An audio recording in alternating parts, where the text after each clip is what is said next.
Oke, bismillah. Assalamualaikum warahmatullahi wabarakatuh. Bismillah. Mari kita lanjut lagi ngaji filsafat kita. Kita memulai sesi yang baru di bulan Desember ini. Kita mengambil tema muhasabah. Jadi 1 bulan ini mungkin kalau dari sisi materi tidak terlalu rumit yang membutuhkan konsentrasi berpikir yang dalam, tapi perlu aspek berpikir introspektif. Jadi berpikir sambil berintrospeksi. Membaca diri kita sejauh mana relevan atau belum relevan dengan tema-tema yang kita angkat di bulan ini. Ini tema-tema yang mungkin sudah populer disampaikan di mana-mana, cuma memang harus sering diingatkan, sering diulang-ulang, karena menjalankannya tidak sesederhana menceramahkannya. Jadi bulan ini temanya pokoknya kita saling menasehati, diri saya juga diri teman-teman semua. Baik, kita mulai ya. Tema pertama kita akan membahas tentang taubat. Jadi ini tema yang mungkin populer khususnya di dunia akhlak, di dunia tasawuf. Karena kalau teman-teman belajar tasawuf, termasuk belajar ilmu tarekat, hampir semua suluk yang ada di tarekat itu diawali dari makom taubat. Rasanya kita sudah ngerti taubat itu apa, tapi apa benar sudah ngerti? Nah, malam hari ini kita belajar itulah, bismillah. Jangan lupa fokusnya ke materinya ya, jangan fokus ke saya. Nek fokus ke saya nanti khawatirnya dianggapnya saya sudah ahli taubat. Dosaku ya sih oke. Jadi kita belajar bareng-bareng malam hari ini. Saya akan mengambil dari berbagai referensi tentang apa itu taubat. Ya tentu saja versinya ngaji filsafatnya. Jadi lebih banyak pengayaan materinya. Oke, bismillah, saya awali dari definisi kata-katanya. Ya tentu saja taubat dari bahasa Arab. Nanti kalau pakai bahasa Inggris, repentance. Penyesalan, mungkin kalau dalam bahasa Indonesia. Tapi pasnya kata taubat itu sebenarnya artinya kembali. Roja'a. Yang dimaksud tentu saja kembali pada Allah, menghentikan perbuatan dosa maksiat yang kita jalankan. Jadi secara bahasa artinya rujuk, kembali. Jadi nanti habis ngaji kok terus pulang itu bisa pakai kata-kata saya tobat Pak. Saya ngaji 2 jam tobat, saya sekarang tobat, bisa artinya pulang, rujuk. Ya ini bentuknya masdar, taba yatubu taubatan. Nah, nanti menarik, ada istilah yang satu rumpun dengan kata-kata taubat ini, yaitu kata inabah dan aubah. Ini secara, kalau bahasa kampusnya ya, secara paradigmatik, kata taubat, inabah, dan aubah itu satu rumpun. Kalau tobat itu dari yang salah kita geser ke yang benar. Dari sesat ganti ke taat. Itu tobat. Kemarin dosanya banyak, kemudian saya tidak mau lagi melakukan dosa, ganti yang dosa dengan kebaikan, namanya taubat. Nanti ada istilah inabah. Kalau inabah itu dari sebenarnya sudah baik tapi ya belum sempurna. Masih bisa ditingkatkan lagi, diperbaiki lagi. Itu namanya inabah. Kemarin sholatku masih asal-asalan. Besok lebih baik. Jadi dari baik ke yang lebih baik. Itu namanya inabah. Nanti ada lagi aubah. Ini kondisi jiwa. Kalau aubah ini kondisi jiwa yang selalu menengok Allah. Selalu tawajuh merasa di hadapan Allah. Ini aubah. Jadi kalau ini pokoknya menatap terus wajahnya Allah. Kalau ada momen kok dia lupa pada Allah, dia merasa berdosa. Ini yang nomor 3, ini levelnya para wali biasanya. Oke ya wali kekasihnya Allah, bukan wali murid atau walian. Jadi para aulia maksudnya, kalau bahasa Indonesia ini agak tricky itu. Nah, jadi ini satu rumpun. Ada taubat, ada inabah, ada aubah. Alhamdulillah kalau teman-teman sudah selesai urusan taubat, saatnya untuk inabah, memperbaiki diri. Kalau sudah beres di inabah, mungkin bisa naik ke level 3 namanya aubah. Nah ini, cuma saya tidak yakin sudah beres urusan taubatnya. Dosane sih oke, wong kalau buka HP kadang-kadang ngelirik-ngelirik yang tidak harus dilirik. Nah, ayo ya bismillah kita latihan. Memang manusia tidak ada yang murni, tidak ada salahnya. Kita itu tempatnya salah dan khilaf. Meskipun khilaf ini sering jadi alasan. Mohon maaf Pak, khilaf. Saya kan manusia Pak, mesti gitu. Oke, kita lanjut ya. Nah, ini masih teori. Taubat ini hukumnya wajib. Jadi kalau teman-teman nanti menjelajah ke banyak kitab karya para ulama pasti di situ ketemu kalau ada yang tanya hukumnya taubat wajib. Tidak boleh orang itu sadar bahwa dia penuh dosa tapi terus santai saja. Wajib. Nah, jadi ada ayatnya itu, silakan dibaca Al-Quran surat At-Tahrim ayat 8. Ya ayyuhalladzina amanu tubu ilallahi taubatan nasuha. Wahai orang-orang yang beriman, bertobatlah kepada Allah dengan taubat nasuha. Taubat nasuha itu tobat yang paling murni. Nanti para ulama definisinya macam-macam. Itu saya ambilkan beberapa definisi dari para ulama. Tobat nasuha itu apa sih? Berarti nanti ada tobat yang tidak murni. Ada berbagai motif tobat yang tidak nasuha. Yang nasuha itu apa? Yang kata Al-Kalbi, tobat nasuha itu hatinya menyesal, lidahnya mohon ampun, berhenti dari dosa, dan niat tidak akan mengulang lagi. Jadi lengkap. Hatinya tobat, mulutnya tobat, pekerjaan dosanya dihentikan, dan janji tidak akan mengulang lagi. Ini menurut Al-Kalbi. Jadi begitu sadar, ya Allah ini dosa. Astaghfirullahaladzim. Sudah tak tinggal saja, saya tidak akan mengulangi lagi. Nah, tapi mantap, tidak ragu-ragu. Jangan-jangan besok saya gitu lagi ya.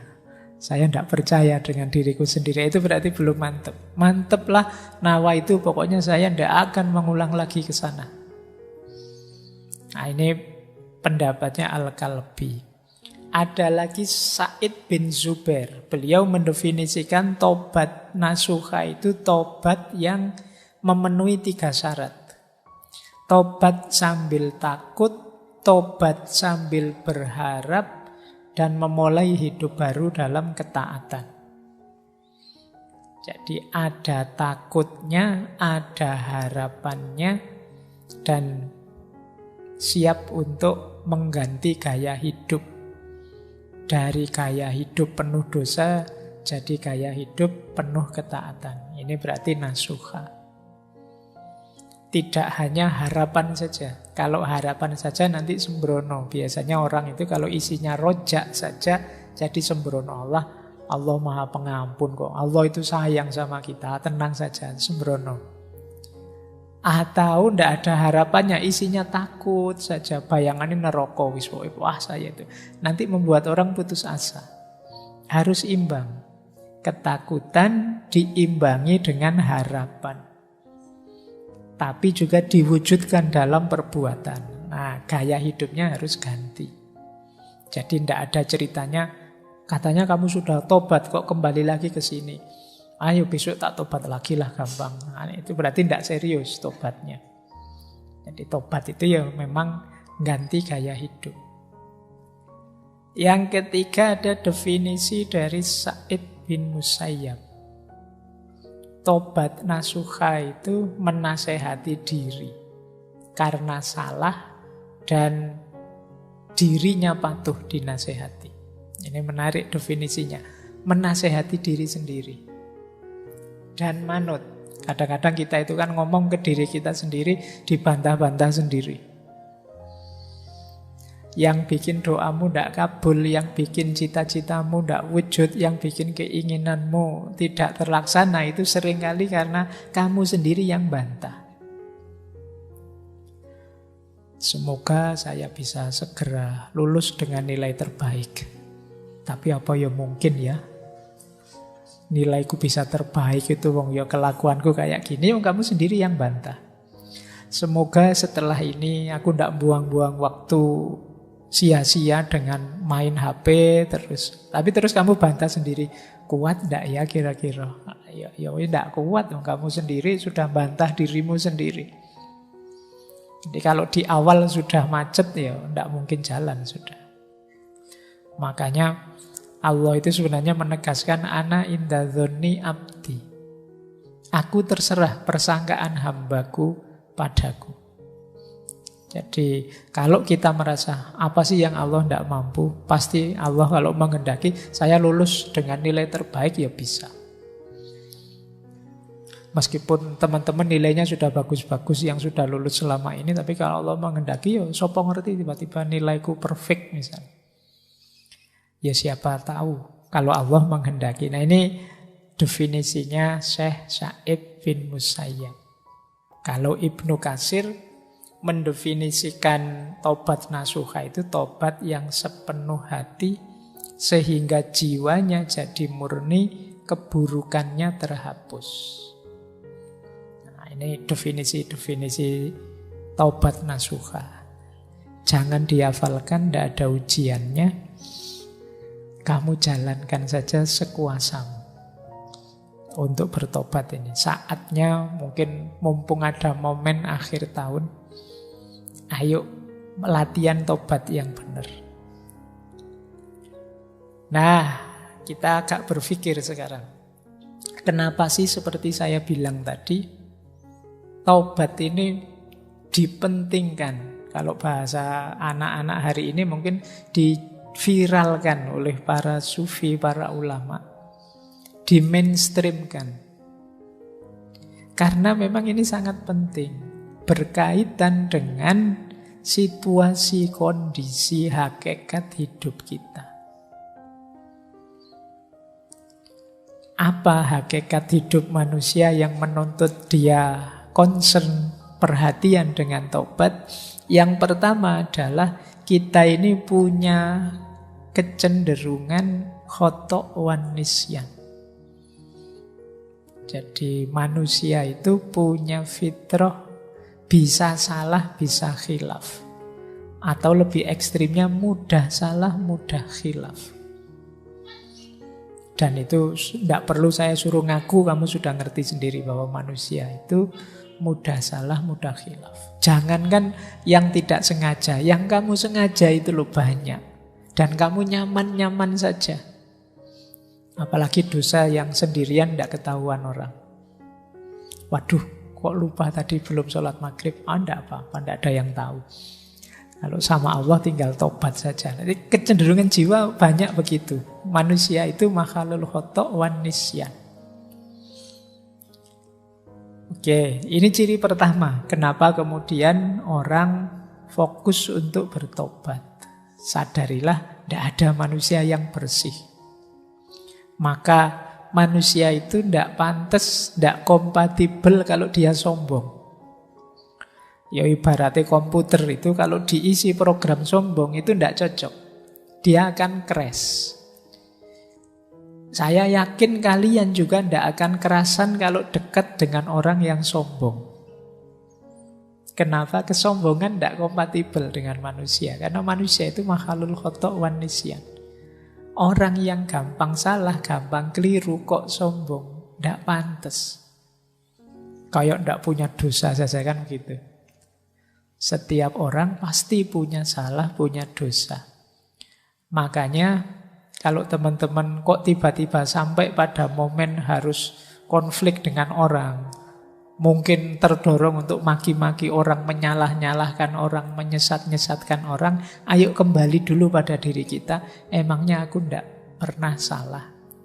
Memangnya aku tidak pernah keliru? Tidak pernah khilaf? Fitrah kita itu ya antara lain khotok wan nisyan.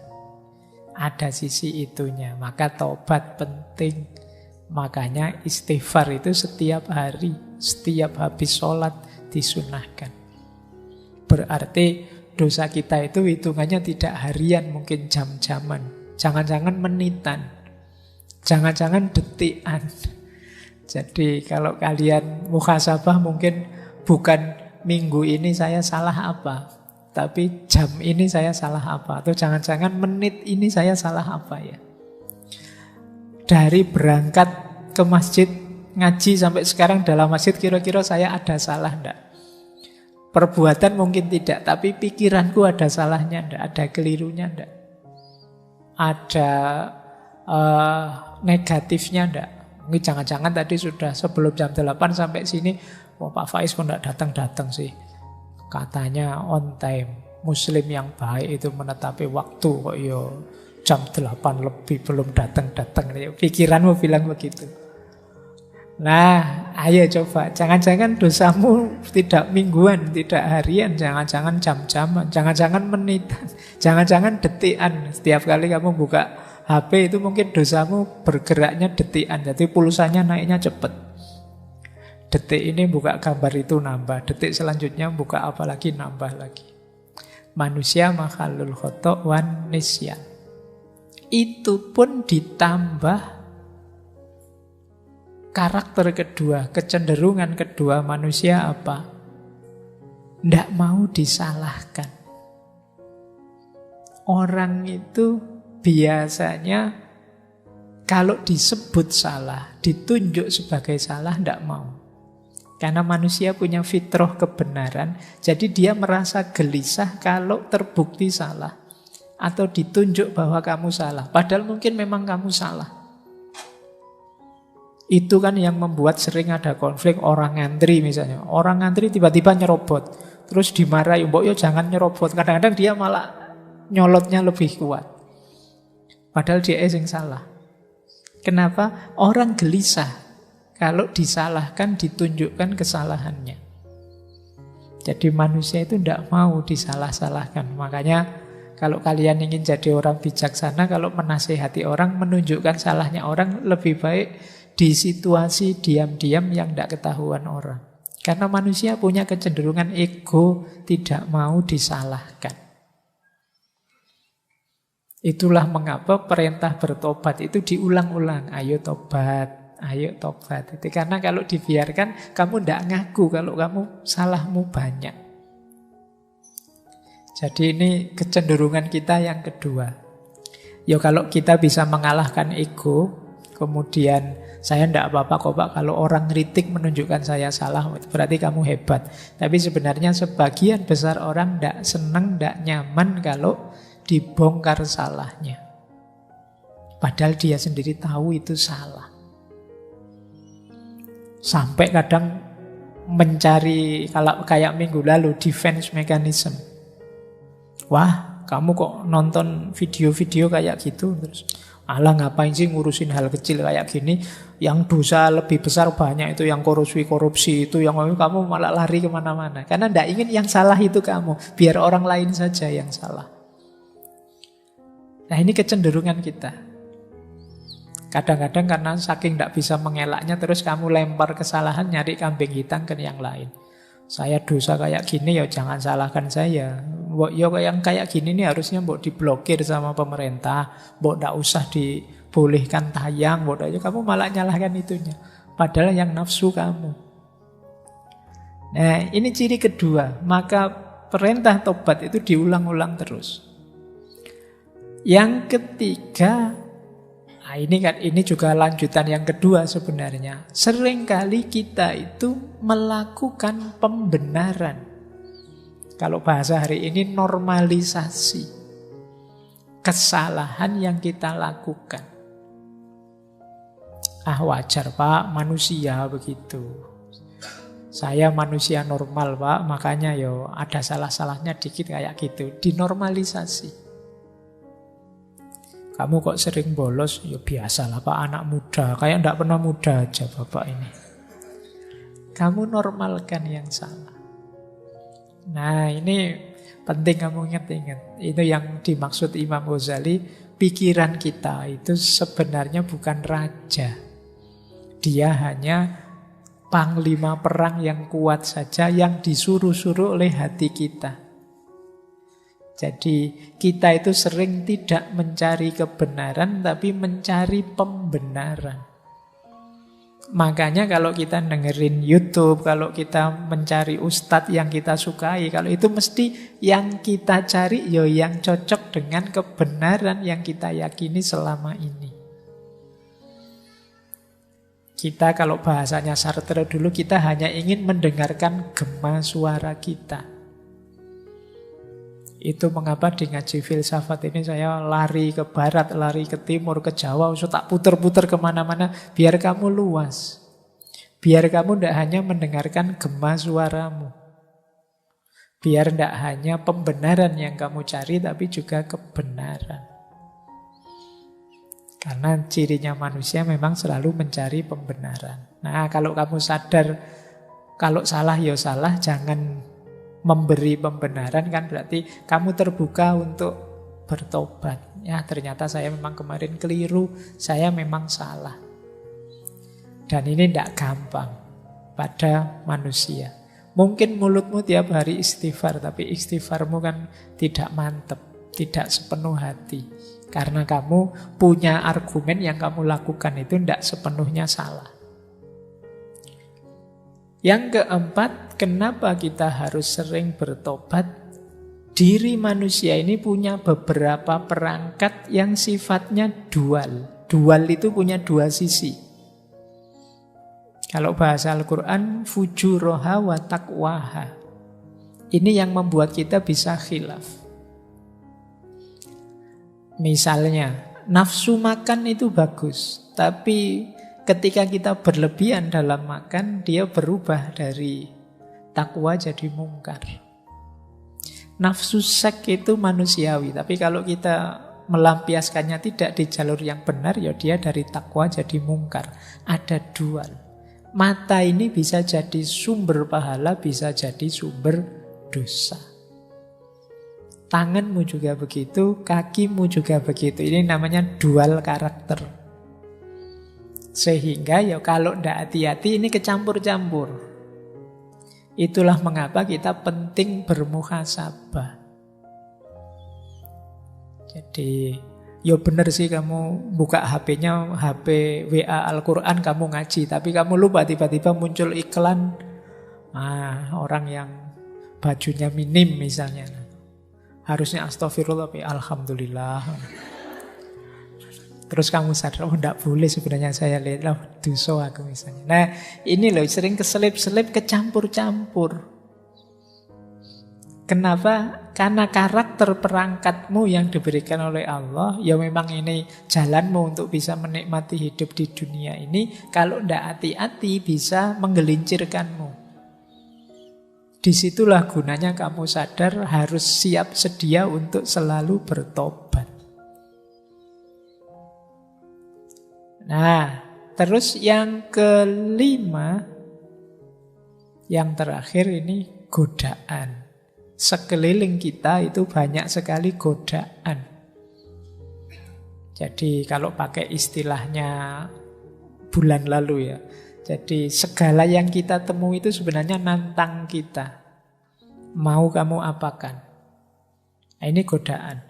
Teh yang ada di sebelah saya ini kan sudah disuguh, ini godaan. Mau diminum atau tidak diminum sisa sehingga dibuang saja. Ini kan ada dua alternatif. Ketemu kalian ngaji malam hari ini kan juga begitu. Mau diikuti saja, dikritisi saja, dicueki saja, dijalankan saja. Ini semua tantangan-tantangan. Yang begitu kamu salah membacanya, ya harusnya lahir pahala jadi lahir dosa.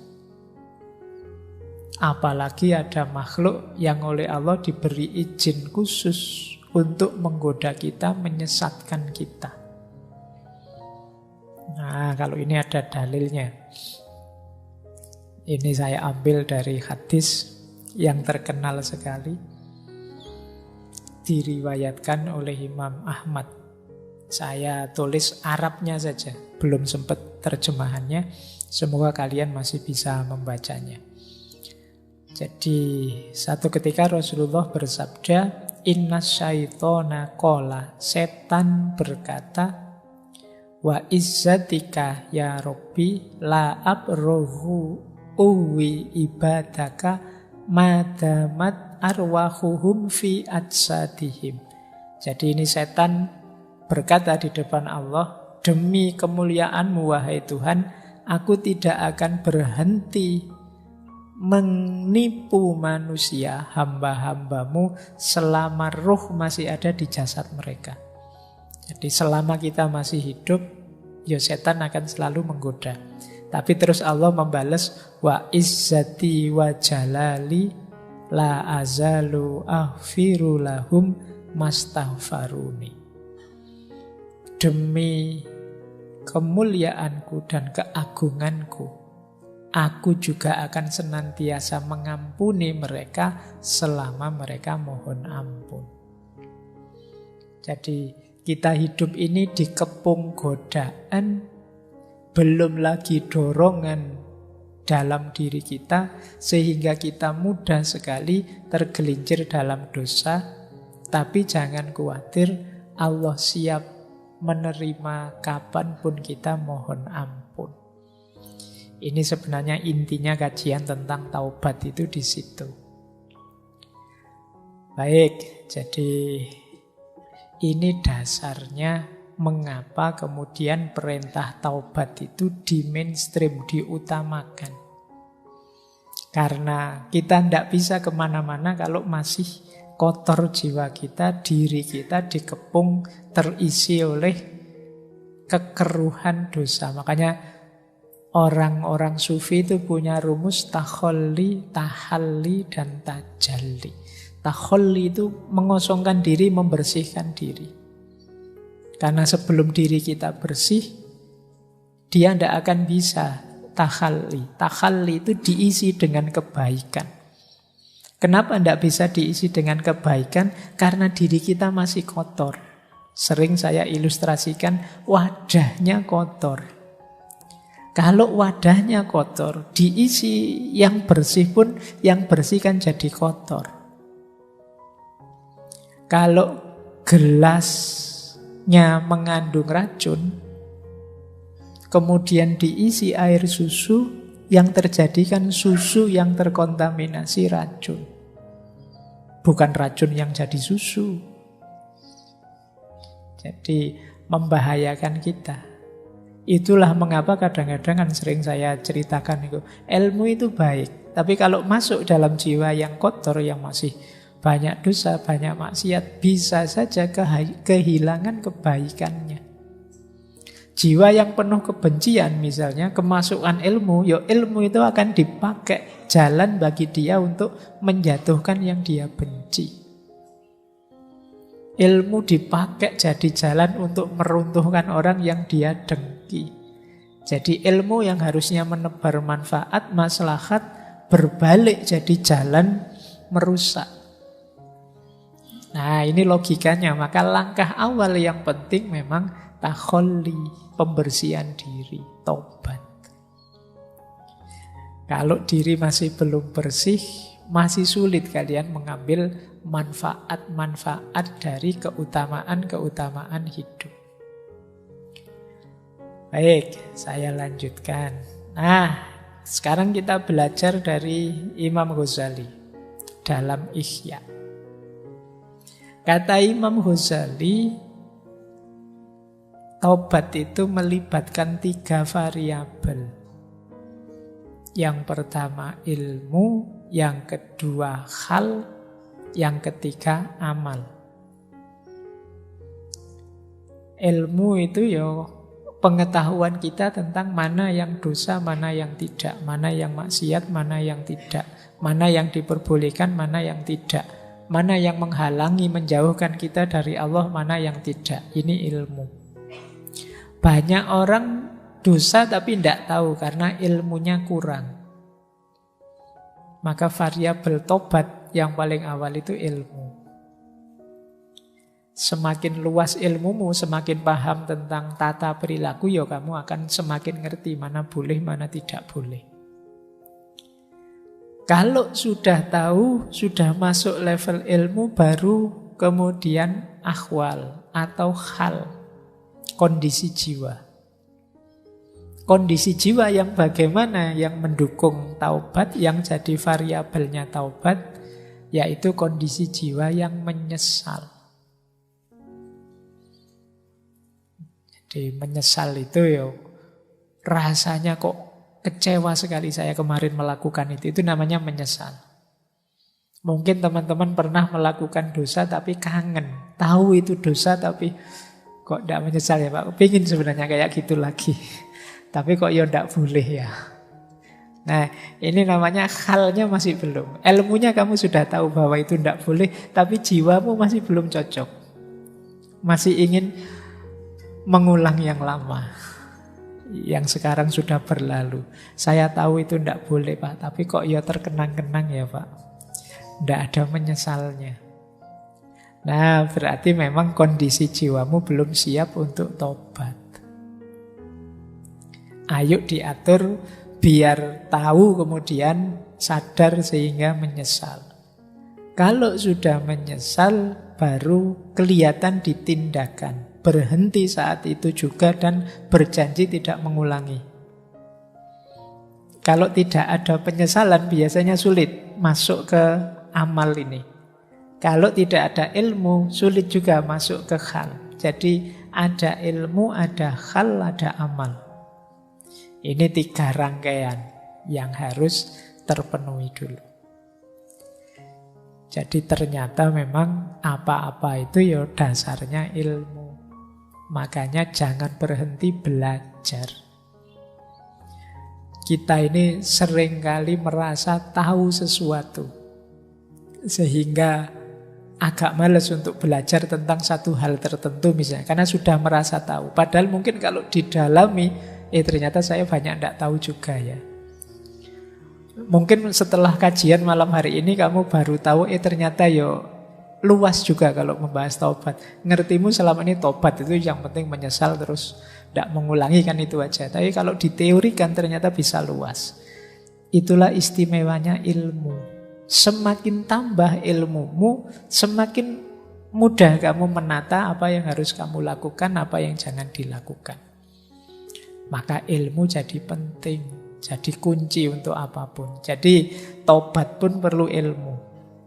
Setelah ilmu baru kesadaran namanya hal, setelah itu baru amal. Amal tidak mungkin muncul tanpa ada kesadaran.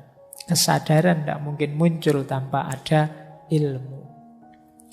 Inilah 3 rangkaian teori untuk kita bertobat. Nah, malam hari ini mungkin antara lain itu kita belajar teorinya taubat. Meskipun ya waktunya terbatas.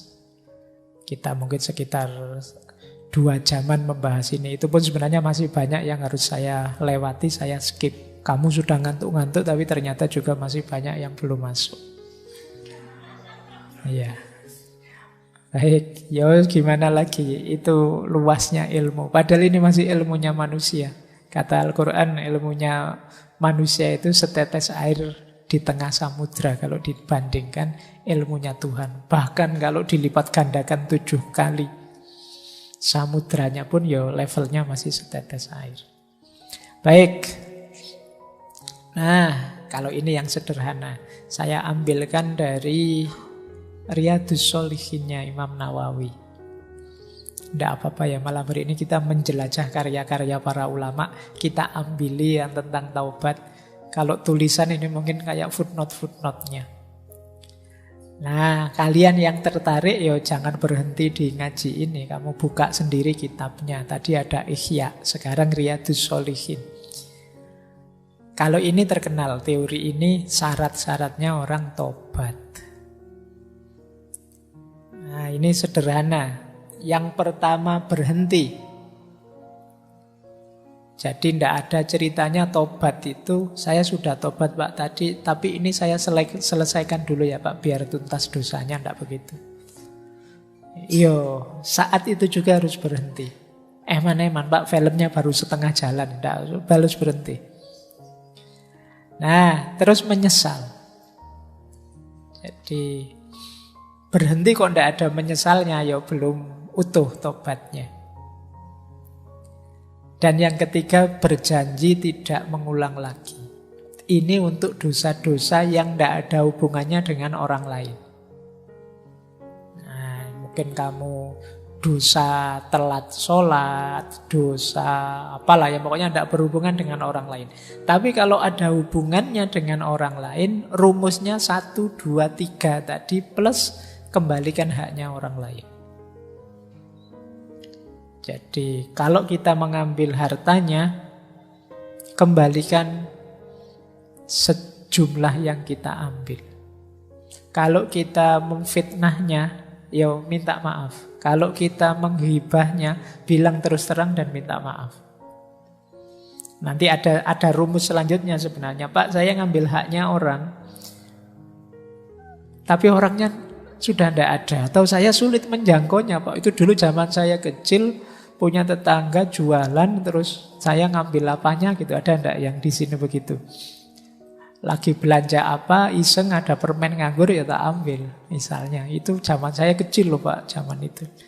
Nah, saya mau bayar permen ini, orangnya sudah meninggal, enggak ada. Keluarganya juga semua enggak ada. Atau jauh, itu orangnya sudah pindah ke luar negeri sana Pak. Mungkin tetanggamu bule atau apa ya. Nah, saya bayarnya gimana? Kalau versi ini ya, kamu berikan ke Baitul Mal. Kalau zaman kekhalifahan dulu ada namanya Baitul Mal. Yang ini kan nanti dimanfaatkan juga untuk orang lain. Kalau ini juga tidak bisa, tidak mungkin dengan berbagai argumen kayak di kita, mungkin tidak ada Baitul Mal. Jadi sama sekali tidak terjangkau. Sedekahlah sebesar haknya orang yang kamu ambil. Niatkan itu atas nama dia. Jadi Pak, karena waktu kecil itu saya ngambil permennya tetangga saya, ya sedekahlah seharga permen itu. Dengan kurs hari ini ya, jangan kurs zaman dulu. Kurs zaman dulu dolar 2.000, nanti kamu sedekah permen 25 rupiah itu bisa. Jadi seharga permen itu atas nama dia, sambil mendoakan dia. Kata Imam Nawawi, Allah tahu apa yang ada di hatimu, kesungguhanmu untuk membayar haknya. Tapi kalau terjangkau ya kamu berikan langsung, minta maafnya. Jadi dosa itu kalau menyangkut haknya orang lain lebih rumit, lebih berat. Makanya hati-hati. Jangan sampai terbawa, jangan sampai terikut haknya orang lain. Sekecil apapun. Meskipun tidak sengaja, apalagi sengaja. Karena proses menetralkannya lebih rumit. Kalau sama Allah sih mungkin lebih mudah, karena Allah Maha Pengampun, Maha Penyayang. Kalau sama orang lain agak berat. Jadi kalian ingat-ingat ya, kemarin waktu WA, waktu Twitteran, Instagraman, pernah enggak kamu komen menyakiti orang? Setelah ini kamu DM dia minta maaf. Khawatirnya kamu lupa dengan apa yang kamu lakukan yang menyakiti orang, mengambil haknya orang, memfitnah orang, menggibah orang, dan lain sebagainya. Jadi ini lebih berat menetralkannya. Oke, yo, memang hari ini zamannya kan kamu dituntut untuk eksis terus. Yang kadang-kadang kamu tidak sadar melanggar haknya orang. Meskipun itu sekedar hak kehormatannya atau hak privasinya. Yang tidak harusnya kamu obral misalnya. Itu pun kamu harus minta halalnya ke dia. Jangan lupa, Al-Quran punya rumus, فَمَنْ يَعْمَلْ مِثْقَالَ ذَرَّةٍ خَيْرًا يَرَهُ وَمَنْ يَعْمَلْ مِثْقَالَ ذَرَّةٍ شَرًّا يَرَهُ. Jadi kebaikanmu atau keburukanmu sekecil apapun akan engkau nikmati, akan kau lihat hasilnya.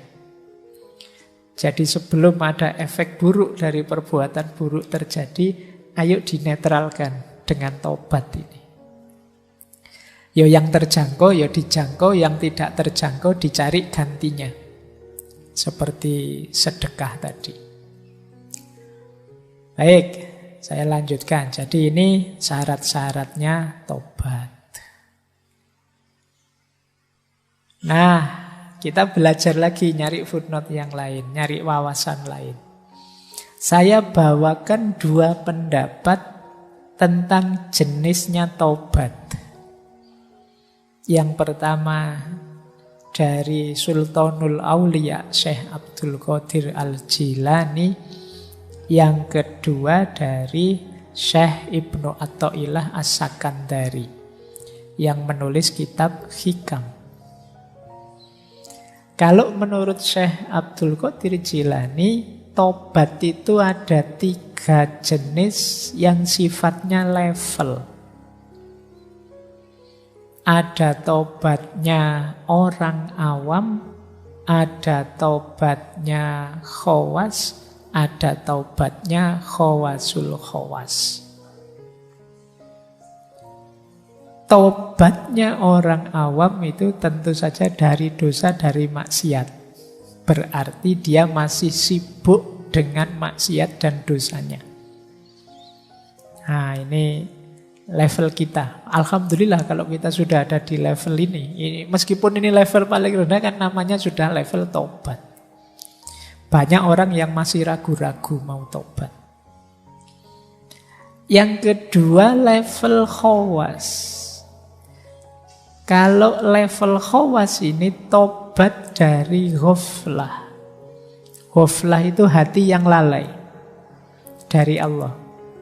Terlalu asik main HP sampai lupa perintah-perintahnya Allah yang wajib maupun yang sunnah. Ini hati yang ghaflah.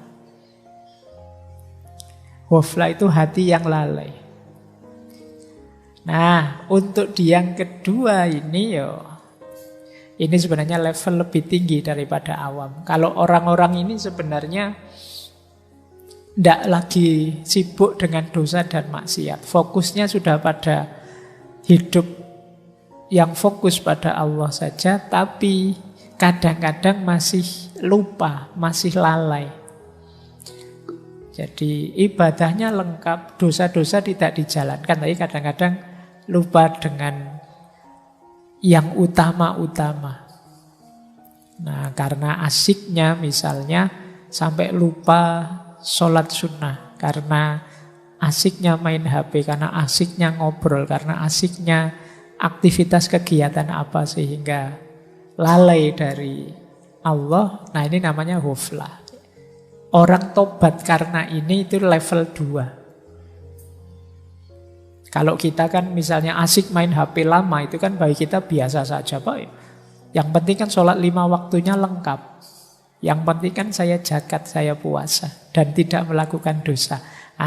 Kalau levelmu ini ya berarti kamu masih level 1. Tapi kalau level 2, menyesali waktu yang lewat, yang tidak ada manfaatnya sama sekali dalam konteks hubungan sama Allah. Ini level khawas.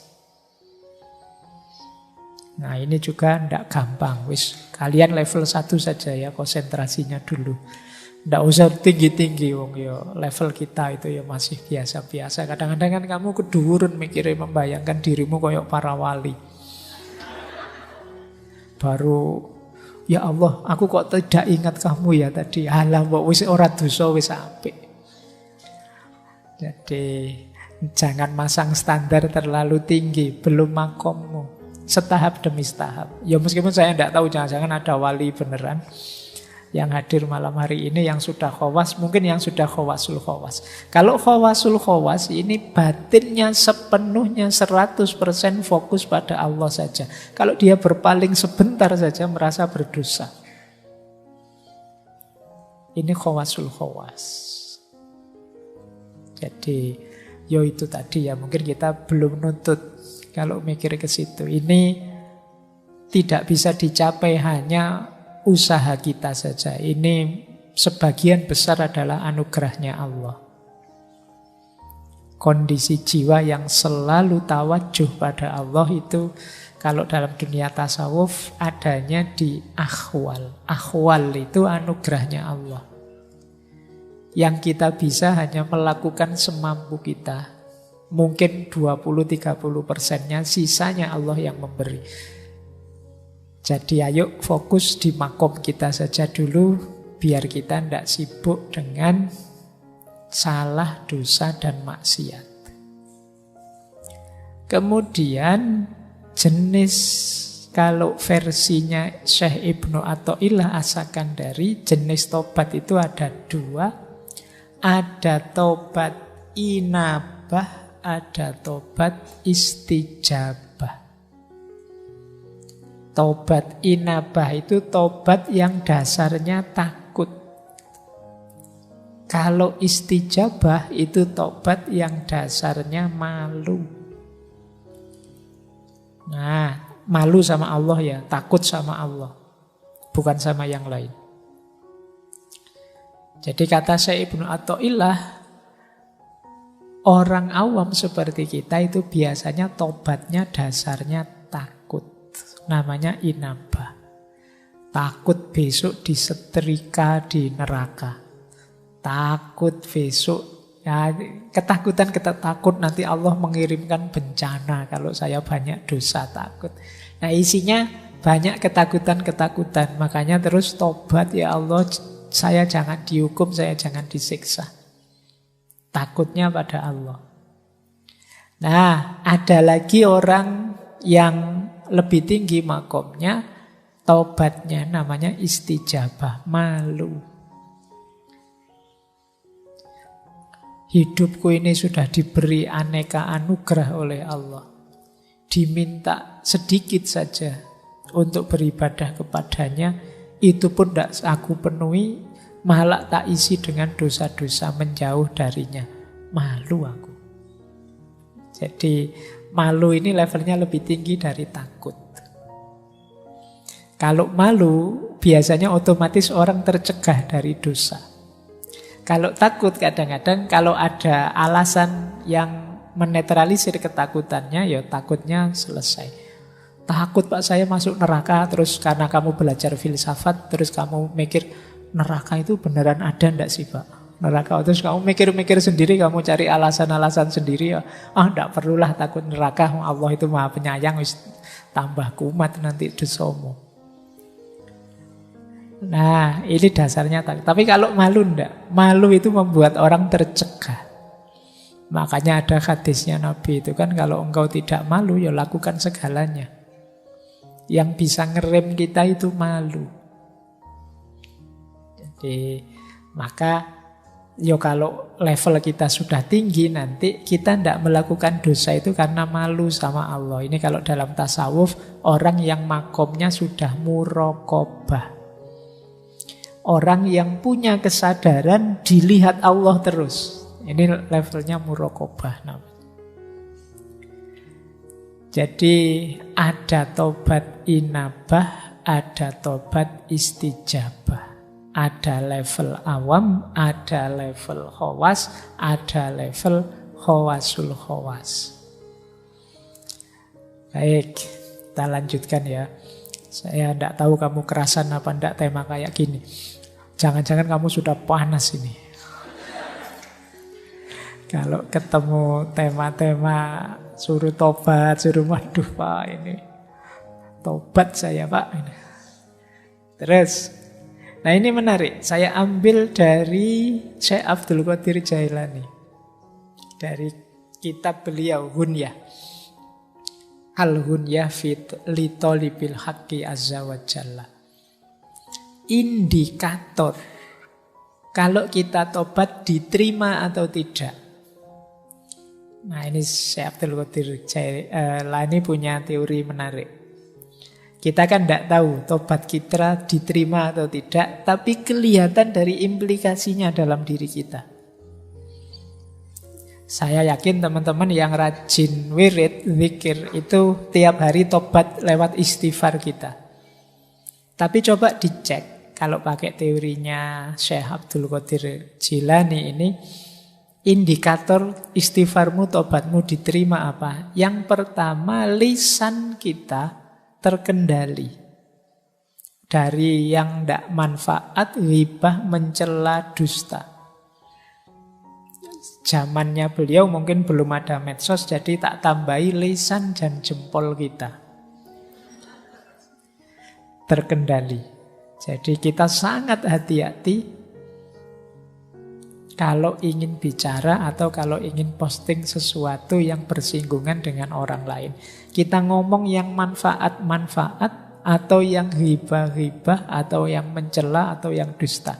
Kalau masih bertaburan ketidakmanfaatan, ghibah, mencela, dusta, tobat kita sebenarnya belum tuntas. Lah itu kan sudah dosa lagi itu namanya. Berarti tobat kita belum sukses. Ya seperti tadi kita itu sering memberikan pembenaran-pembenaran terhadap dosa kita. Ghibah kita beri nama lain, ini kan demi kebenaran Pak. Karena ghibah itu memang sesuatu yang benar, tapi sesuatu yang benar yang tidak disukai oleh orang yang bersangkutan. Nah, terus kita sebarkan kemana-mana. Ini namanya ghibah. Ini penghalang kita dari Allah. Jadi kalau masih banyak ininya, yang tidak manfaat, yang hibah, yang mencela orang, merendahkan orang, menjatuhkan nama baik orang, mencaci maki orang, mendustai orang, tobat kita masih belum tuntas, masih belum diterima. Lupa tapi yang sana maki-maki dulu Pak. Iya, yang sana tobatnya tidak diterima. Kalau kamu balas maki-maki, kamu juga berarti. Kita sering tidak sadar ini. Yang kedua, tobat yang sukses itu melenyapkan rasa dengki dan permusuhan terhadap apapun, terhadap siapapun. Orang yang bertobat itu batinnya bersih. Cirinya batin yang bersih itu di situ tidak ada akhlak yang madhmumah, tercela. Kebencian, kedengkian, dan permusuhan itu bagian dari akhlak yang madhmumah. Jadi, kalau masih ada benci atau dengki pada siapapun, saya dendam sekali sama mantan saya, Pak. Sudah habis banyak, malah ditinggal. Capek-capek tak bikinin skripsi ya. Saya belum lulus, dia lulus duluan. Malah aku ditinggal. Terus mau inget-inget, itu bagian dari kebencian. Mungkin kamu pengen balas dendam, kedengkian, permusuhanmu. Jadi benci itu kan tipis sebenarnya dengan cinta. Sibuknya sama, kayak orang mencintai. Cuma kalau dengki, benci, kamu sibuk menjatuhkan, sibuk mencari kejelekannya. Kalau cinta kamu sibuk mencari yang membahagiakan dia. Repotnya sama. Benci kadang-kadang lebih repot.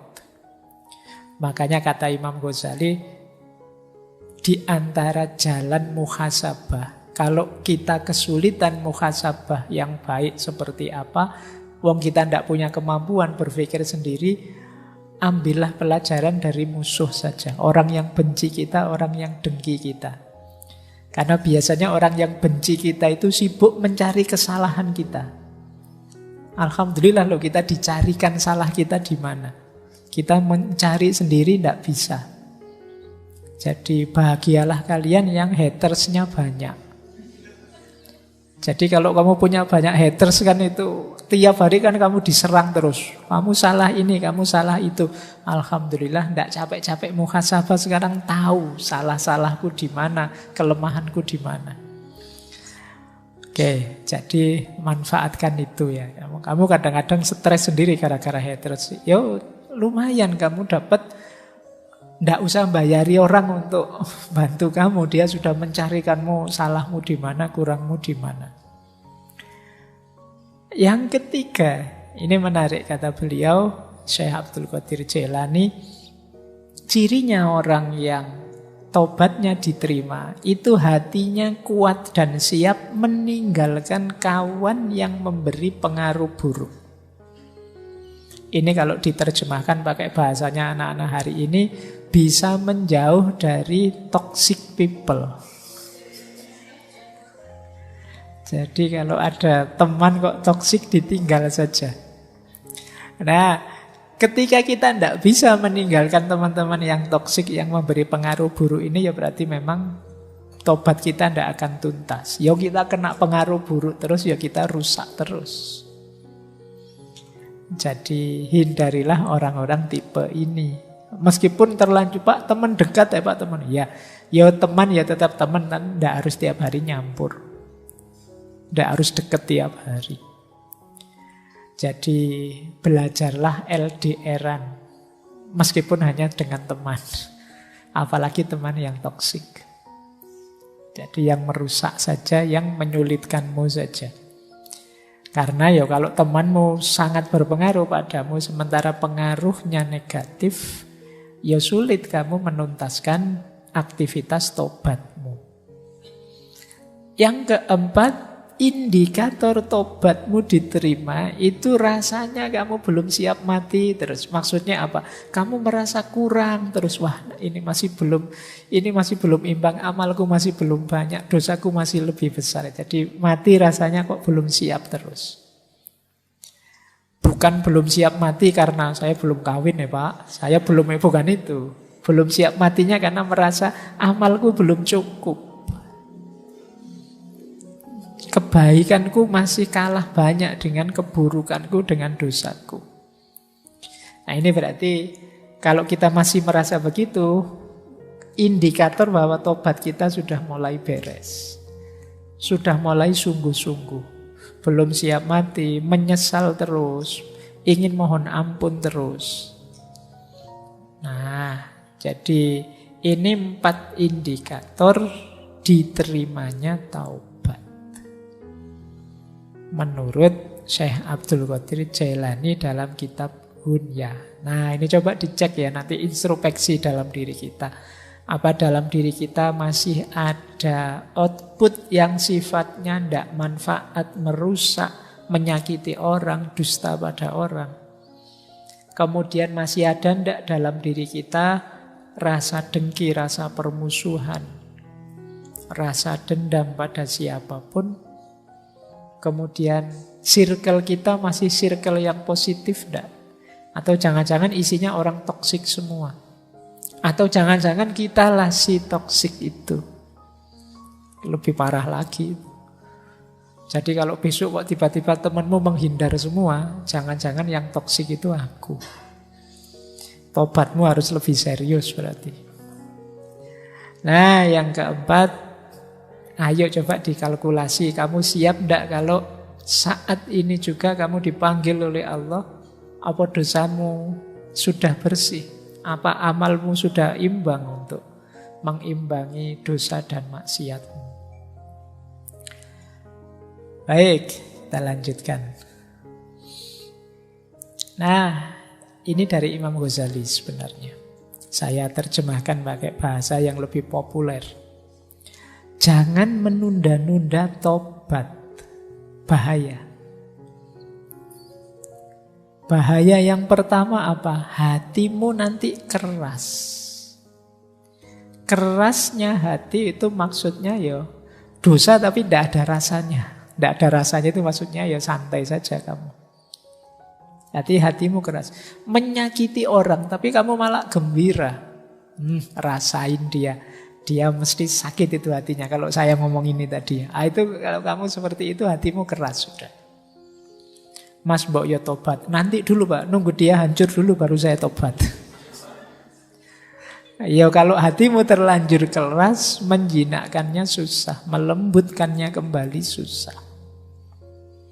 Jadi kamu ingin dia hancur, tapi kalau kamu menunda-nunda keburukanmu, tobatmu, yang hancur mungkin dirimu sendiri. Jadi jangan salah. Tapi biasanya orang yang sudah terlalu benci dan dengki itu kadang-kadang sampai pada level saya hancur, tidak apa-apa asal dia lebih hancur. Ini hati yang sudah keras, pada akhirnya dia hatinya mati sudah. Kalau hati sudah mati, sudah tidak bisa lembut lagi. Tidak bisa kembali lagi. Maka hati-hati. Kalau teman-teman tiba-tiba ada niatan untuk tobat, segera dijalankan. Itu bagian dari cahaya yang masih diberikan oleh Allah. Masih disampaikan ke kita cahaya itu. Meskipun kita sering menyangkal, kita sering menunda-nunda, mengeksekusinya nanti saja. Jadi jangan ditunda, biar hati kita tidak keras. Yang kedua, jangan sampai kita nyaman dalam dosa dan keburukan. Seneng loh Pak kalau saya lihat teman sengsara gara-gara saya itu. Oh itu nyaman itu dalam dosa dan keburukan. Saya bohongi orang, wah dia kena itu, wah saya ngeprank orang. Sopo di sini yang suka ngeprank. Temanku sengsara gara-gara prank itu dan aku gembira. Itu hati-hati kalau diulang-ulang terus mengeraskan hati. Membuat kamu nyaman, tambah sengsara temenmu, tambah seneng kamu. Berarti pranknya sukses. Nah itu kan logika hari ini kan begitu. Itu hati-hati bukan masalah, Pak ini cuma bergurau kok Pak dia. Dia juga tahu akhirnya ini bergurau. Bukan itu. Hati-hati dengan jiwamu. Hatimu. Jangan sampai kamu sampai pada titik menyusahkan orang lain dan kamu merasa nyaman dan gembira dengan itu. Kamu anggap dia yang sengsara, yang kamu prank, jangan-jangan nanti finalnya justru kamu sendiri yang defisit banyak.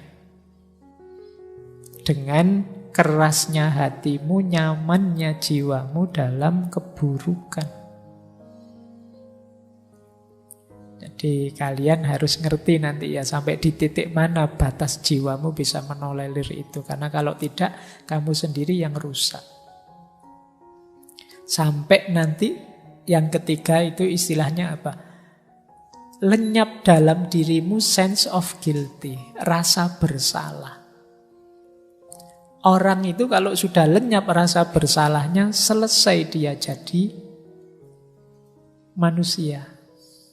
Manusia di antara sisi kemanusiaannya adalah tidak masalah orang itu bisa salah, tapi jangan sampai dia kehilangan rasa bersalah.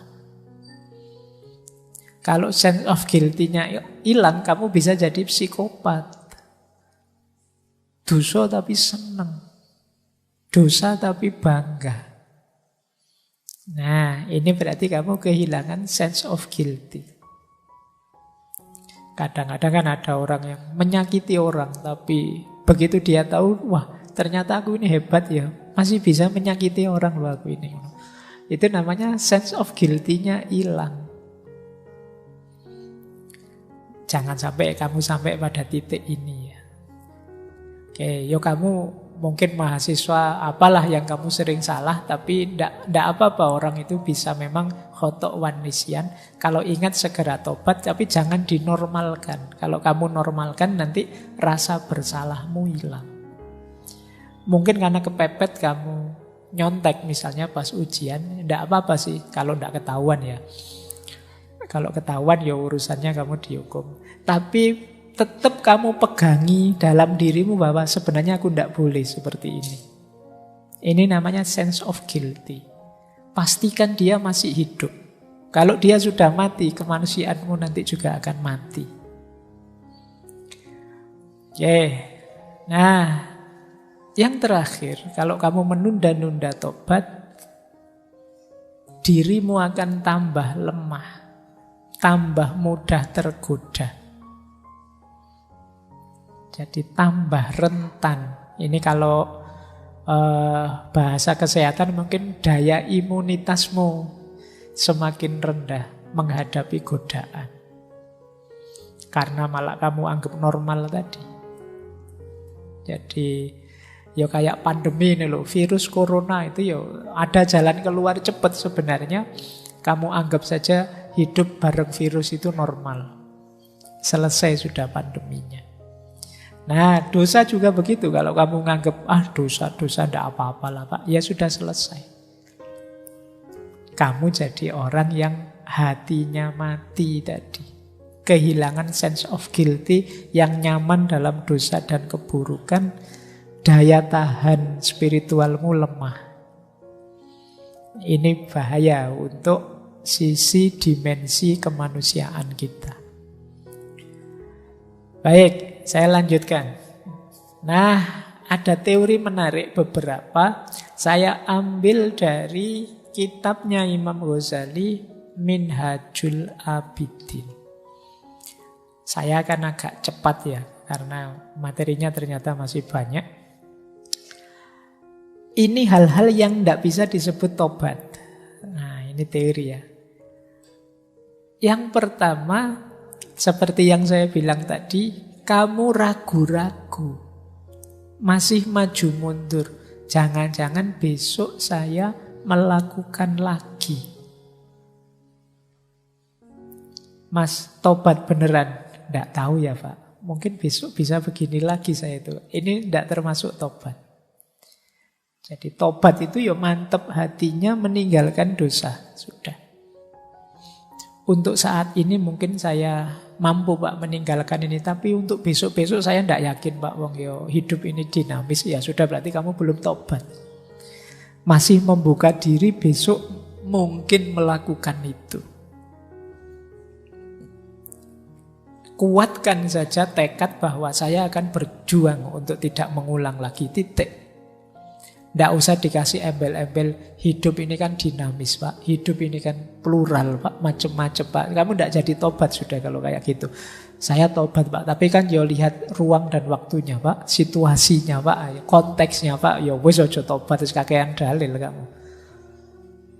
Tobat itu pokoknya kamu janji saya tidak akan ngulang. Kalau masih banyak syarat dan ketentuan berlaku, belum tobat.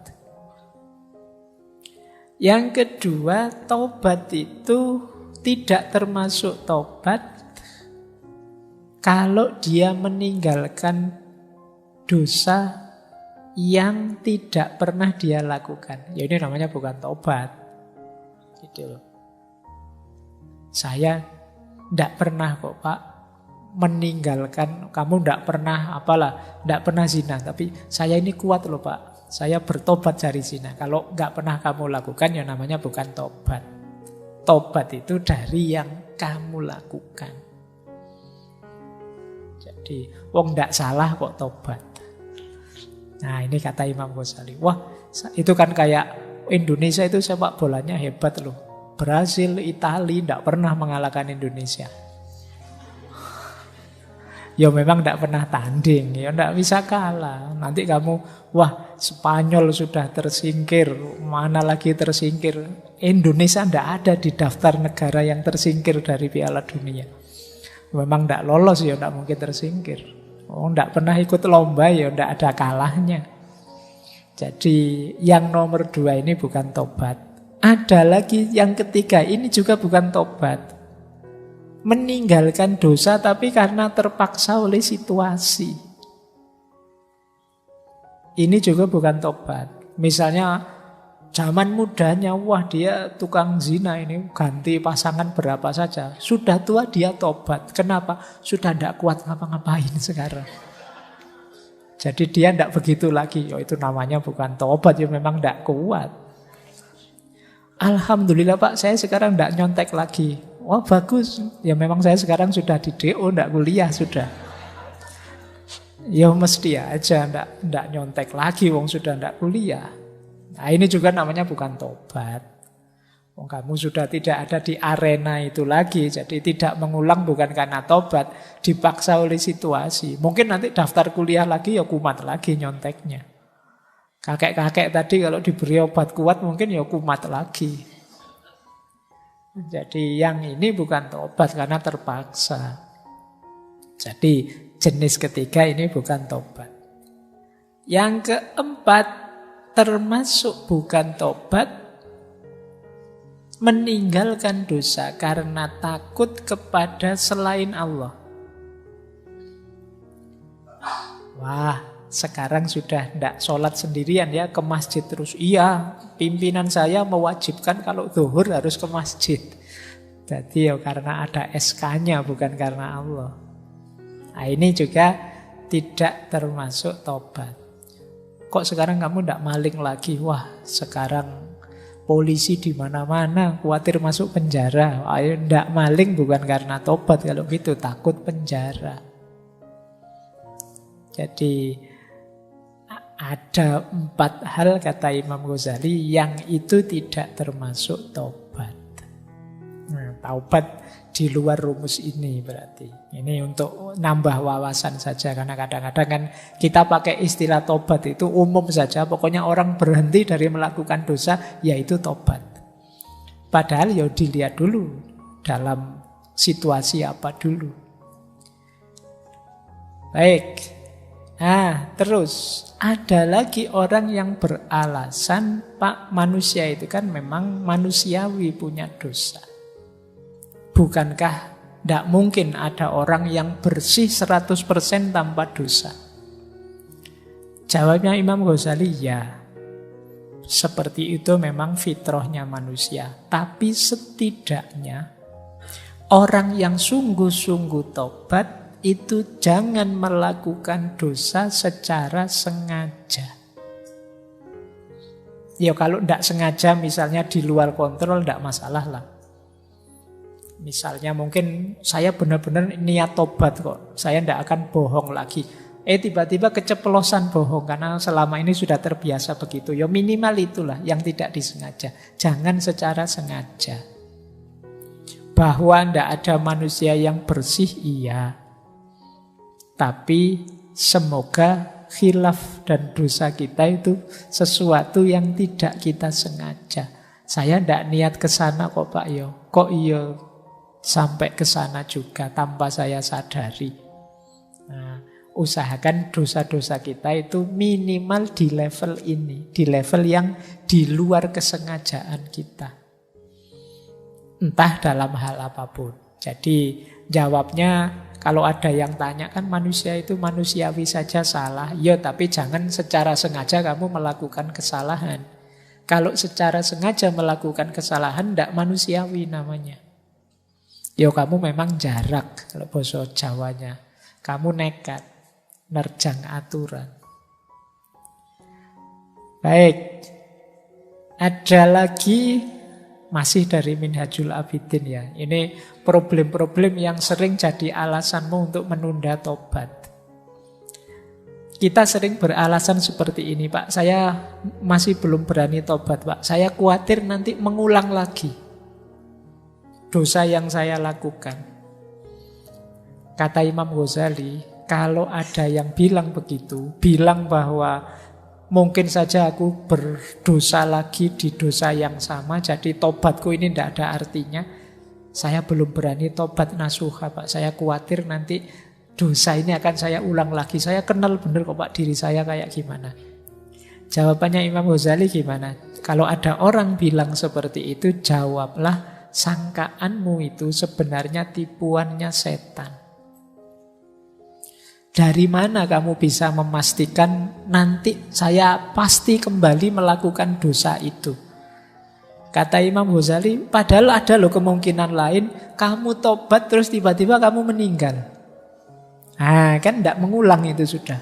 Lah kalau kamu tunda tadi tobatmu, kamu meninggal dalam kondisi belum tobat. Tidak, tobatlah. Ada niat untuk tobat, tobat saja. Sepenuh hati. Wah, besok ternyata saya khilaf lagi, Pak. Ya tobat lagi. Kita tidak tahu batas umur kita di mana.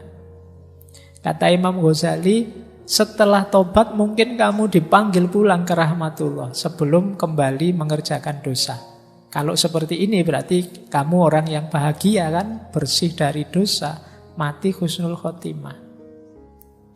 Nah, yang harus kamu lakukan, tobatlah dan berupayalah sepenuh tenaga menghindari dosa. Kok yo kepleset khilaf masuk ke situ lagi, yo tobatlah lagi.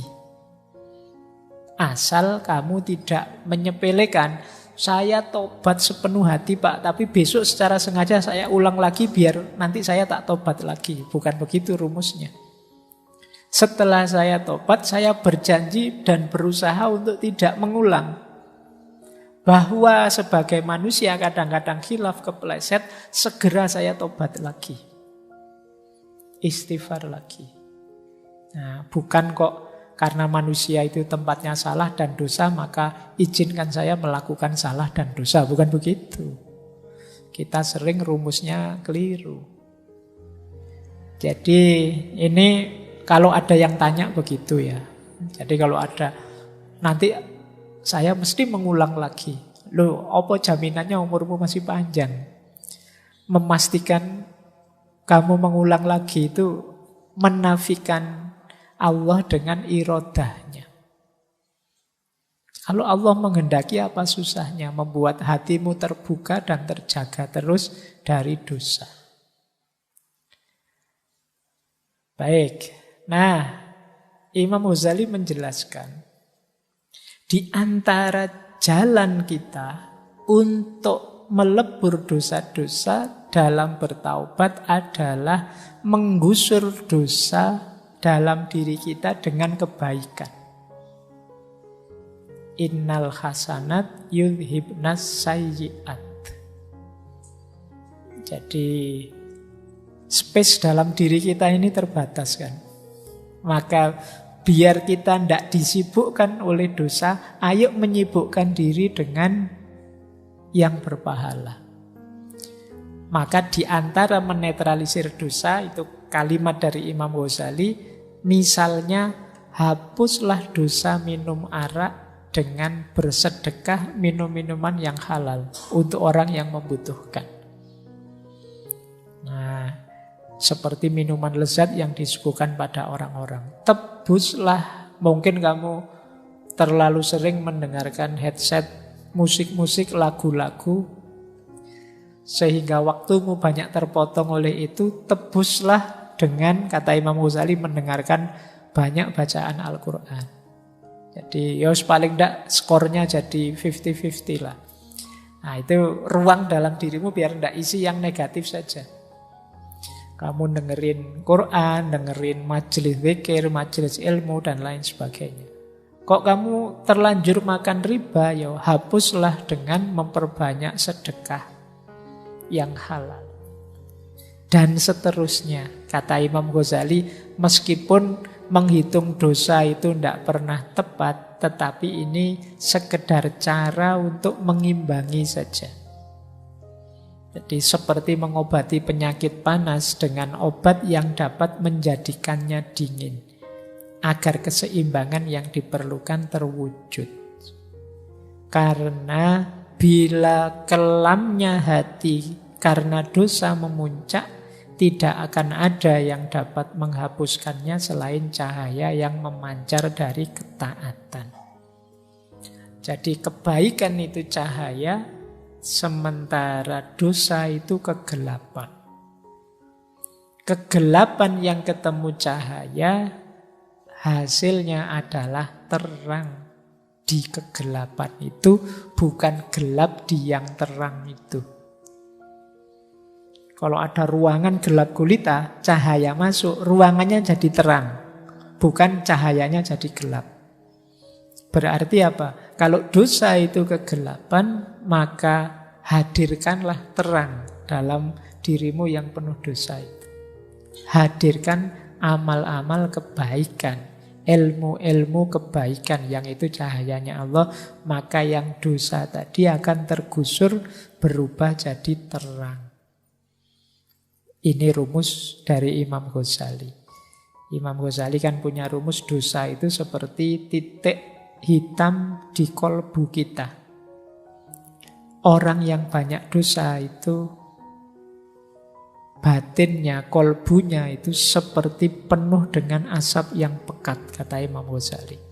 Dia perlu cahaya untuk meneranginya.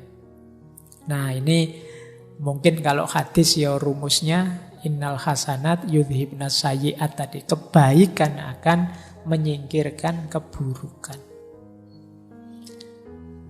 Baik, nah sekarang tentang menyepelekan dosa sehingga kamu tidak kunjung bertobat. Kalau ini saya ambil dari pendapatnya Syekh Yusuf Al-Qaradawi. Perhatikan kita itu sering sekali menyepelekan dosa. Alah Pak, cuma dosa itu aja, cerewet amat misalnya. Biasa saja lah Pak, wong yo efeknya ndak besar. Hati-hati, kata Syekh Yusuf Al-Qaradawi, dosamu yang kamu anggap kecil-kecil itu bisa menjelma jadi besar. Makanya ada kalimat dalam dunia tasawuf itu, tidak ada dosa kecil yang diremehkan dan tidak ada dosa besar yang ditobati. Dosa kecil yang diremehkan dia akan menjelma jadi besar. Dosa besar yang ditobati, disesali, ya dia akan luntur jadi kecil bahkan hilang. Kapan dosa kecil jadi besar? Yang pertama kalau diistiqomahkan. Jadi dikekalkan. Ala Pak, lihat video kayak gini, ini kan dosa kecil Pak.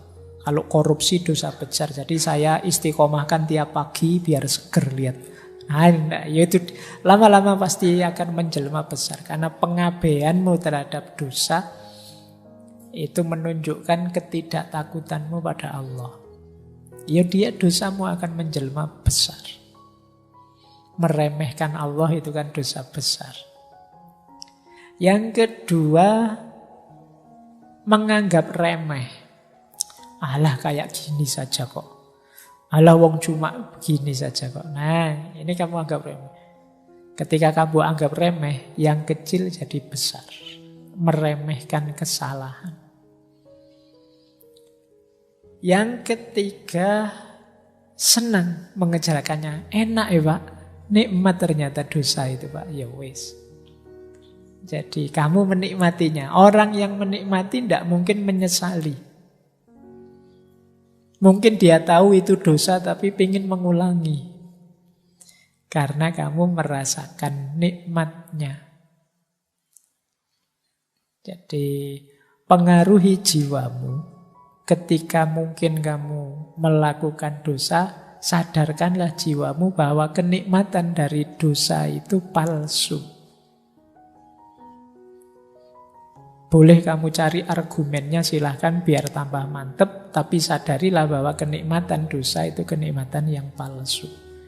Mungkin memang enak, mungkin memang nikmat, tapi kalau ilmumu nambah nanti akan ketahuan efek merusaknya. Tidak hanya untuk dirimu, mungkin untuk banyak lingkunganmu, mungkin untuk anak cucumu dan seterusnya. Jadi ini yang ketiga. Kalau kamu merasa nyaman terus, ingin mengulang terus, ya dosa kecil bisa jadi dosa besar.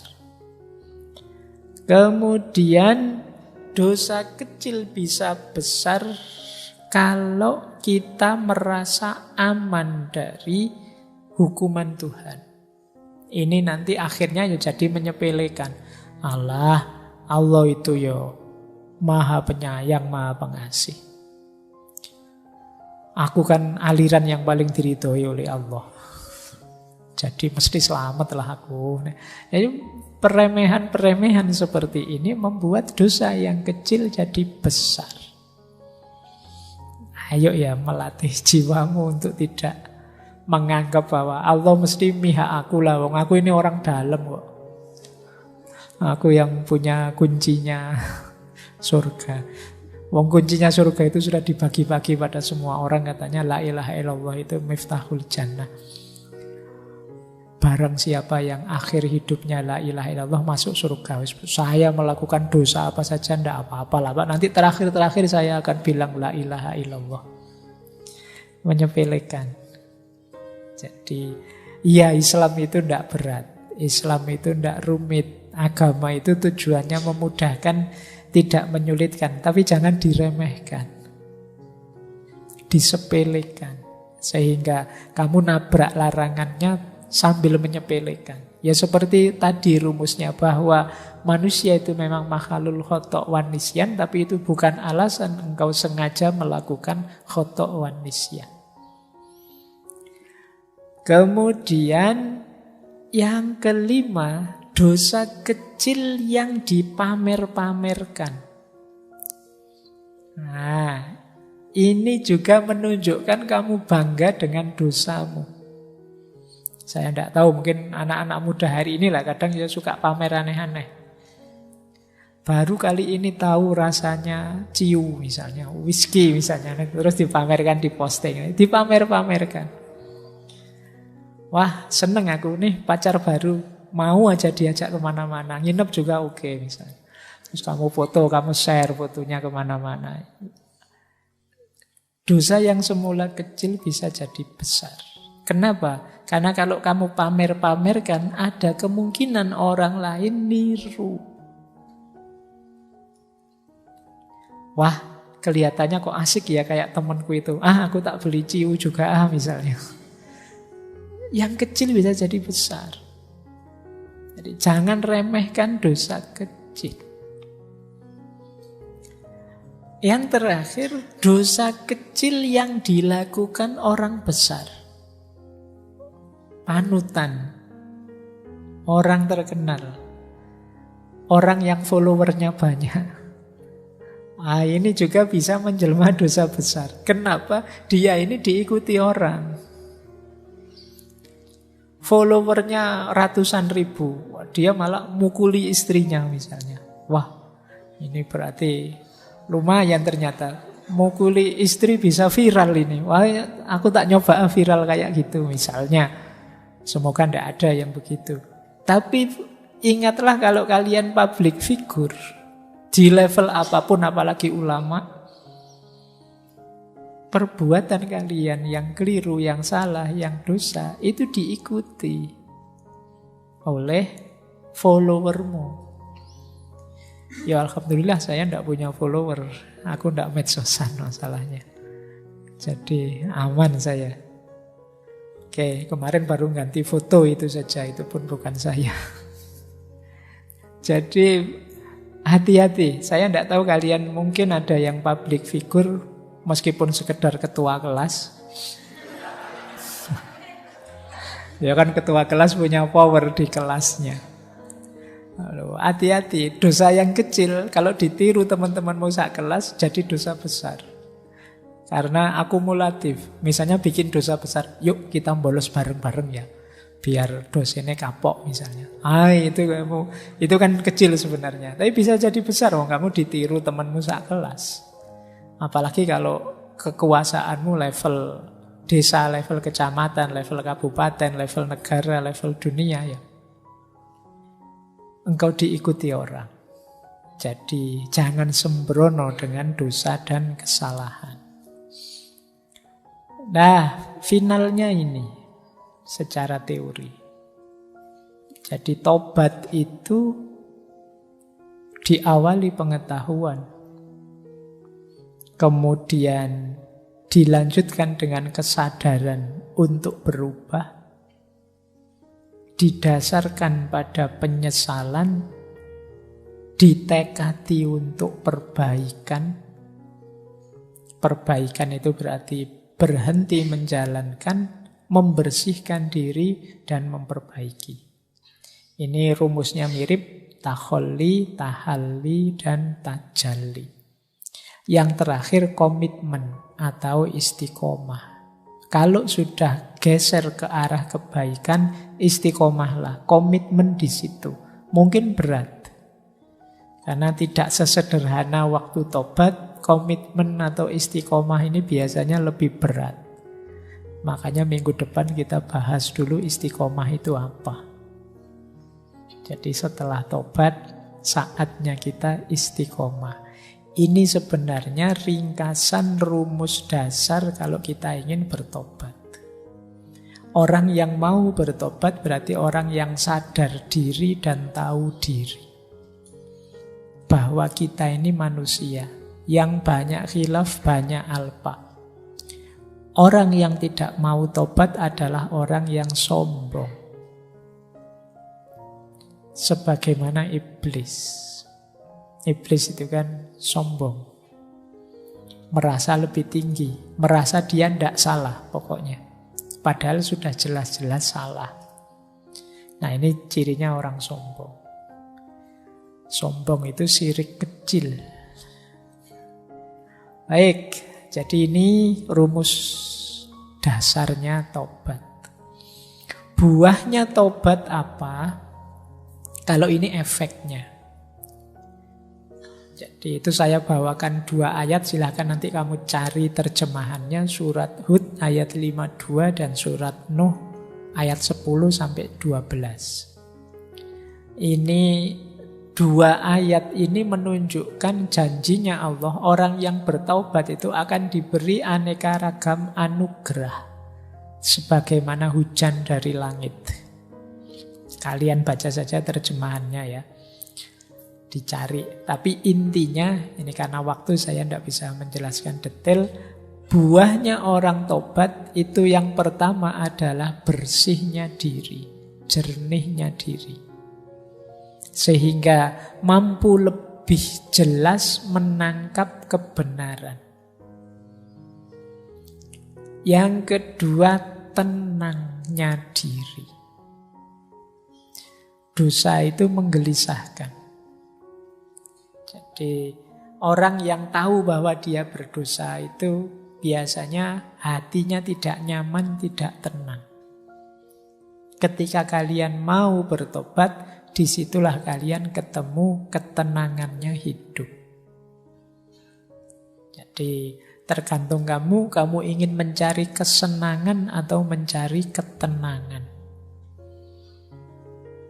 Ketenangan akan membuatmu dekat dengan Allah, dalam bahasa agamanya mutmainnah. Kalau kesenangan kadang menjauhkanmu dari Allah. Banyak orang mengorbankan ketenangan hidup hanya demi kesenangan yang sesaat. Nah, hati-hati. Kalian harus cerdas, karena ini ngaji filsafat, berpikirnya harus jauh ke depan. Tidak hanya menemukan senang, enak yang sesaat. Tapi carilah yang nilainya lebih, durasinya lebih panjang, lebih long lasting. Ini kayak hierarki nilai di seller kemarin. Jadi orang yang bertobat itu dia mendapat keuntungan, ketenangan. Yang ketiga, kedekatan dengan Allah tentu saja. Allah itu sangat sayang dengan orang yang tobat. Nanti ada hadisnya. Kemudian cinta ilahiyah, cinta pada Allah. Jadi taubat akan membawa cintanya Allah pada kita. Yang pada gilirannya juga akan menumbuhkan cinta kita pada Allah. Karena kita meninggalkan cinta-cinta yang lain, yang sifatnya duniawi. Dan yang kelima, ini yang ayat yang saya singgung tadi, anugerah. Allah itu saking inginnya kita bertaubat, dia menjanjikan macam-macam bagi orang yang taubat. Termasuk aneka ragam anugerah yang ada di 2 ayat tadi. Baik, jadi ini buahnya. Tapi buah tidak akan kita temui kalau prosesnya belum jalan. Jadi teman-teman silahkan, ini teori jangan dihafalkan atau hanya untuk diceramahkan. Coba kamu jalani, kata orang Jawa, ngelmu kuwi kelakone kanthi laku. Kalau ingin benar paham seperti apa manfaatnya tobat, jalankan tobat itu. Baik, Saya tutup dengan beberapa quotes. Kalau sudah quote kalian sudah melek saatnya. Sudah mau ditutup. Ini menarik. Ada kalimat dari Robi'ah, istighfar kita membutuhkan istighfar lagi. Aku beristighfar kepada Allah dari ucapanku, aku beristighfar pada Allah. Kita, kata Robi'ah, diminta mengistighfari istighfar kita. Kenapa?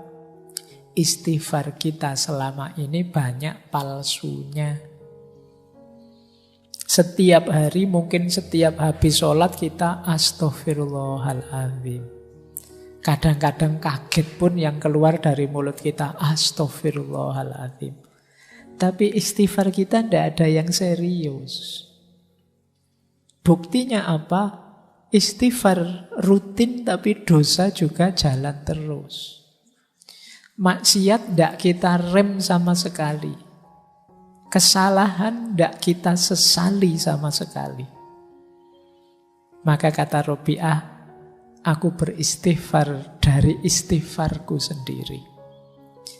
Istighfarku ternyata isinya bukan aku bertobat pada Allah, tapi justru istighfarku seakan-akan meremehkan istighfar itu sendiri. Dengan jalan dosa yang jalan terus, kekhilafan kemaksiatan yang tidak pernah aku sesali. Ini quotes pertama dari Robi'ah. Quotes kedua, ini nanti kalian renungi ya. Kalau ini menarik, kalau ini agak dalam. Ada orang bertanya pada Robi'ah. Orang ini merasa banyak dosa. Aku telah sering berbuat dosa. Dan semakin lama aku merasa tidak taat pada Allah. Apa kalau aku tobat, Allah mengampuniku? Robi'ah menjawab tidak. Tetapi kalau Allah mengampunimu, maka engkau akan tobat. Kamu pikir ya, ini agak dibalik logikanya. Jadi maksudnya apa? Keterbukaan hatimu untuk bertobat sungguh-sungguh itu hakikatnya sudah dibuka pintu ampunannya Allah untukmu. Anugerahnya Allah padamu. Diberi anugerah kok tidak diambil, ya berarti itu salahmu. Jadi bukan kalau saya bertobat Allah akan mengampuni. Allah akan mengampuni kalau Allah sudah mengampuni, maka aku akan terbuka untuk bertobat. Jadi tobat itu hakikatnya anugerahnya Allah. Maka tadi saya bilang, kapanpun kalian terbersit di pikiranmu untuk bertobat, itu adalah Sirotol mustaqim, cahaya yang diberikan oleh Allah, doa yang kamu minta tiap hari untuk ditunjukkan jalan lurus. Itulah bentuk pengabulannya Allah, antara lain dalam bentuk kesadaran dan niatmu untuk tobat. Maka jangan ditunda-tunda, jangan dinanti-nanti maksudnya nanti saja. Jadi ini nanti kalian renungi kalimat dari Robi'ah ini. Baik, saya tutup dengan beberapa kalimat dari Syekh Ibnu Athaillah. Saya akan baca saja, tidak saya jelaskan, mungkin sudah bisa dipahami mengingat waktunya. Ini saya ambil dari kitab Bahjatun Nufus, penerang jiwa, bukan dari hikam. Jadi ini kalian dengarkan ya. Perbuatan maksiat itu ibarat api, sementara kegelapan ibarat asapnya. Laksana orang yang menyalakan perapian di rumah selama 70 tahun, bukankah rumah tersebut akan menjadi gelap dan hitam? Demikian pula dengan kolbu. ia akan menjadi gelap karena tumpuan maksiat. Ia baru menjadi bersih dengan tobat kepada Allah. Kehinaan, kegelapan, dan hijab terkait erat dengan maksiat. Jika engkau bertobat pada Allah, bekas-bekas dosa itu pun menjadi sirna. Saya lanjutkan lagi. Janganlah engkau berputus asa terhadap rahmat Allah dengan berkata, sudah berapa kali aku bertobat dan insaf. Terus kumat lagi, terus tobat lagi. Maksudnya begitu. Jangan putus asa, sebab orang yang sakit sewajarnya akan terus minum obat, mengharapkan tetap hidup dan menginginkan sehat selama ruh di kandung badan, tanpa pernah merasa putus asa. Jadi penyakitnya manusia yang namanya khotok wan nisyan itu mungkin setara dengan diabetes atau darah tinggi atau kolesterol. Penyakit-penyakit yang membuat orang butuh obat terus. Obatnya namanya tobat. Jadi tidak apa-apa, tidak usah putus asa. Pak, saya sudah dosa, tak ulang lagi. Tobat lagi, tak ulang lagi. Ya kayak orang minum obat, tidak apa-apa. Jangan putus asa. Teruslah bertobat. Yang ketiga,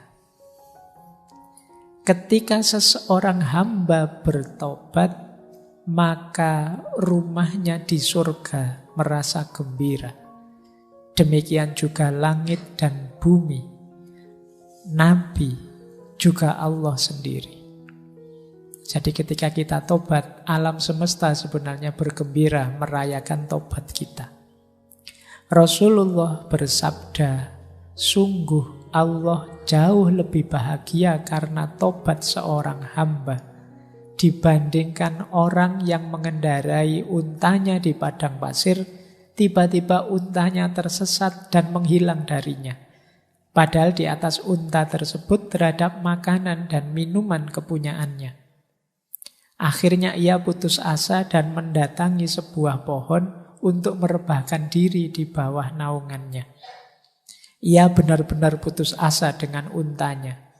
Ketika ia dalam keadaan demikian, tiba-tiba unta itu berada di hadapannya.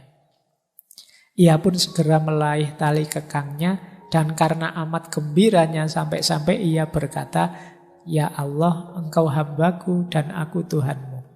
Ia salah ucap karena luapan kegembiraannya. Ini hadis riwayatnya Muslim. Jadi gembiranya Allah ketika kita tobat itu digambarkan oleh Rasulullah di hadis ini seperti orang yang melakukan perjalanan naik onta. Tiba-tiba untanya hilang, dicari kemana-mana, tidak ketemu, dia sampai putus asa. Saking capeknya mencari, dia tertidur di bawah pohon. Begitu bangun, tiba-tiba untanya sudah ada di depannya. Situasi seperti ini kan membuat orang gembira luar biasa. Sudah putus asa di tengah padang pasir, tidak tahu mau kemana, tiba-tiba datang untanya. Kegembiraan semacam ini itu sebagaimana gembiranya Allah kalau kita tobat. Yang saking excitednya kalau di hadis itu orang ini sampai kebalik-balik bilangnya, ya Allah, engkau hambaku, aku Tuhanmu. Kebalik, harusnya engkau Tuhanku, aku hambamu. Ini makanya kalau kalian ingin menggembirakan Allah, menggembirakan Rasulnya, menggembirakan alam semesta, bertobatlah. Baik, masih dari Bahjatun Nufus terakhir. Jika engkau ditanya, siapakah orang mukmin itu? Jawablah bahwa orang mukmin adalah orang yang bisa melihat aib dirinya lalu berusaha mengobatinya, serta tidak sibuk menuduh orang lain memiliki aib. Jika engkau ditanya, siapakah orang yang hina? katakan bahwa orang yang hina adalah yang menuduh orang lain bersalah serta merasa dirinya benar. Rasulullah bersabda, berbahagialah orang yang sibuk dengan aibnya sendiri sehingga lupa dengan aibnya orang lain. Baik, saya kira itu ya teman-teman. Malam hari ini pelajaran kita untuk muhasabah dalam aspek pembersihan diri. Namanya taubat. Semoga kita bisa sedikit-sedikit menjalankan berbagai konsep dan tips untuk melakukan taubat ini. Saya akhiri sekian untuk sesi malam hari ini. Kurang lebihnya mohon maaf. Wallahul muwaffiq. Wallahu a'lamu bissawab. Wassalamualaikum warahmatullahi wabarakatuh.